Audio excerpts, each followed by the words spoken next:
నిరుద్యోగ యువతీ యువకులకు ప్రభుత్వ రంగంతో పాటు ప్రైవేటు రంగంలో కూడా ఉద్యోగావకాశాలు కల్పించేందుకు ప్రభుత్వం కృషి చేస్తోందని రాష్ట్ర ఐటీ శాఖ మంత్రి శ్రీధర్ బాబు అన్నారు. హనుమకొండ జిల్లా పరకాల నియోజకవర్గంలో శాసనసభ్యుడు ప్రకాష్ రెడ్డి ఆధ్వర్యంలో ఏర్పాటు చేసిన మెగా జాబ్ మేళా నిర్వహించారు. ఇందులో 50 కంపెనీలు ఇంటర్వ్యూలు ఏర్పాటు చేయగా 5,000 మంది నిరుద్యోగ యువతీ యువకులు పాల్గొన్నారు. మంత్రి శ్రీధర్ బాబు చేతుల మీదుగా వారు నియామక పత్రాలు అందుకున్నారు. ఈ సందర్భంగా మంత్రి శ్రీధర్ బాబు దూరదర్శన్తో ప్రత్యేకంగా మాట్లాడుతూ రాష్ట్ర ప్రభుత్వంలో ఖాళీలుగా ఉన్న ఉద్యోగాలకి నోటిఫికేషన్ ద్వారా నియామకాలు భర్తీ చేస్తున్నామని తెలిపారు.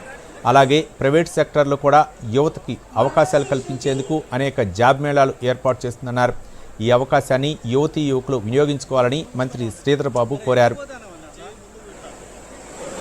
నిరుద్యోగ యువతీ యువకుల గురించి పెద్దలు గౌరవ శాసనసభ్యులు ప్రకాష్ రెడ్డి గారి ఆధ్వర్యంలో పరకాల నియోజకవర్గానికి సంబంధించి ఒక ప్లాట్ఫామ్ కలిగించి వారికి ఉద్యోగ అవకాశాలు కల్పించాలి.